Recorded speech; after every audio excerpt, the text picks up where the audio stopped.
ostatnim komentarzu na temat sądu rozmawiałem z paroma osobami, które dzieliły się swoimi pytaniami. Chciałbym teraz znaleźć odpowiedzi na niektóre z tych pytań.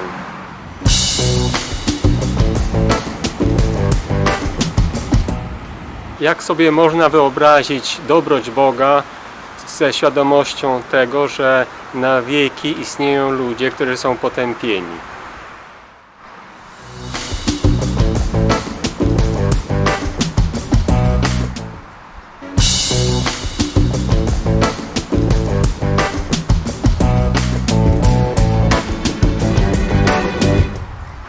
Odpowiedź prowadzi w kierunku duchów czystych, które zostały już potępione, czyli demonów, inaczej zwanych diabłami. Również szatan jest takim demonem.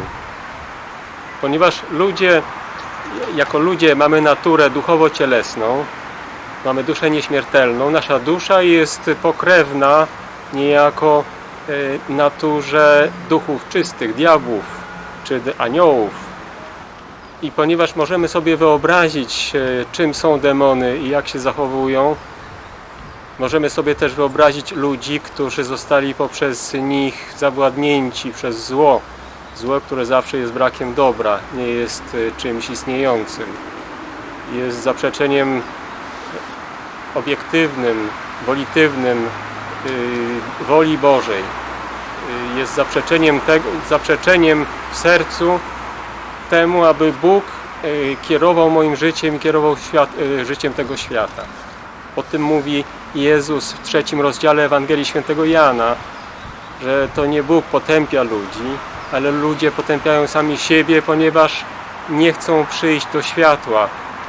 Ich uczynki są złe i boją się, że światło te uczynki wydobędzie na jaw i będą się po prostu wstydzić. I wolą ciemność. Taki człowiek zniewolony przez zło jest podobny do demona. I istotną różnicą między tym stanem, w którym teraz jesteśmy, a stanem w dniu sądu ostatecznego jest to, że obecnie mamy ciała, które jeszcze są podległe zniszczeniu.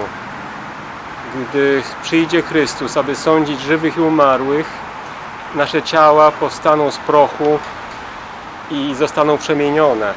Jedni zmartwychwstaną ku życiu, inni zmartwychwstaną ku potępieniu.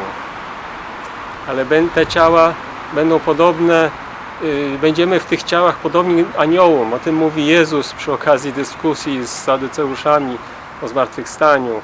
Ten piękny przykład, który dali 7 mężów jednej kobiety, wydaje się przy zmartwychwstaniu, którego będzie żoną. On mówi: nie znacie mocy Bożej, ani życia Bożego.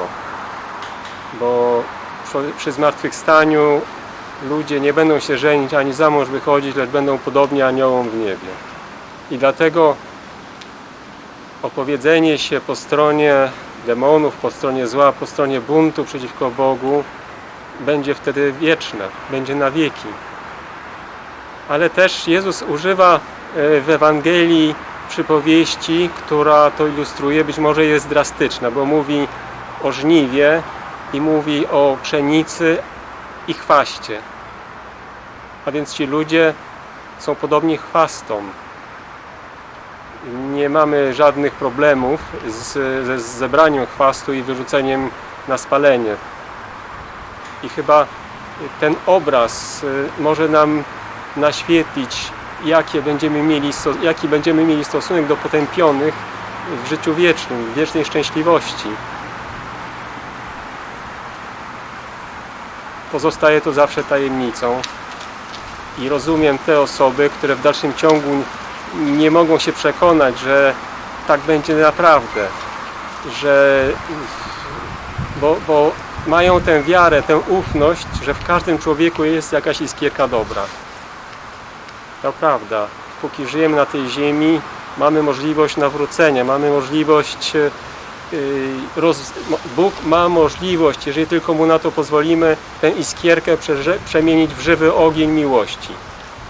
Kiedy jednak w dniu zmartwychwstania po naszej śmierci staniemy wobec Chrystusa, sędziego, to nie będzie już możliwe, ponieważ nasza natura będzie już ukształtowana. Będzie ukształtowana albo w dobrym, albo w złym. Αναστεί το Θεός και διασκορπιστεί το σαν οι εχθροί αυτού και φυγέ το σαν από προσώπου αυτού οι μισούντες αυτόν.